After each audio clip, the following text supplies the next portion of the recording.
আসসালামু আলাইকুম বন্ধুরা, কি খবর? কেমন আছো তোমরা? আশা করি যে যেখান থেকে আমার ভিডিওটা দেখছো সবাই আল্লাহর রহমতে সুস্থ আছো, ভালো আছো। আমরাও আল্লাহর রহমতে ভালো আছি। প্রতিদিনের মতো আজকেও আর একটা ভিডিও নিয়ে তোমাদের মাঝে চলে আসলাম। আশা করি আমার ভিডিও তোমাদের ভালো লাগবে। তো আমি একটু বিকেলবেলা এখন চপ করব, লাউয়ের পাতার চপ। তো এই জন্য এখানে আমি ময়দা, পেঁয়াজ, মরিচের গুঁড়া, ধনিয়া গুঁড়া, লবণ, হলুদের গুঁড়ো এগুলো নিয়েছি। আর এখানে আমি লাউয়ের পাতাগুলোকে পরিষ্কার করে ধুয়ে এটাকে আমি ছোটো ছোটো সাইজে কেটে নিয়েছি। তো এটাকে এখন আমি ভালোভাবে পানি দিয়ে মেখে নেব।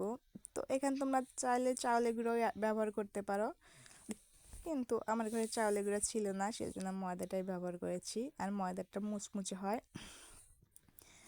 তো আমার ভিডিও যদি কোথাও কোনো অংশ ভালো লাগে তো অবশ্যই আমার চ্যানেলটাকে সাবস্ক্রাইব করে দিবেন, লাইক কমেন্ট শেয়ার করবেন।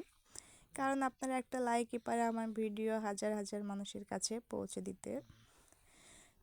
তো এখন আমি লাউয়ের পাটা থেকে এভাবে তো এই ময়দার ভিতরে মেখে নেব।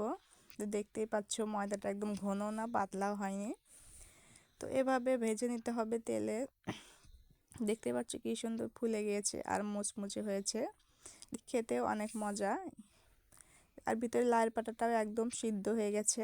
তো তোমরাও এটা বানিয়ে খেয়ে দেখো, চেষ্টা করো কেমন লাগে। আশা করি সবার ভালো লাগবে, খেতে অনেক মজাই ছিল। আল্লাহ হাফেজ। তো আপনারাও বানিয়ে খাওয়ার চেষ্টা করবেন, বানিয়ে খাবেন, দেখবেন কি মজা লাগে। আর লাউয়ের পাতাটা ভিতরে একদম সিদ্ধ হয়ে গিয়েছে। আল্লাহ হাফেজ।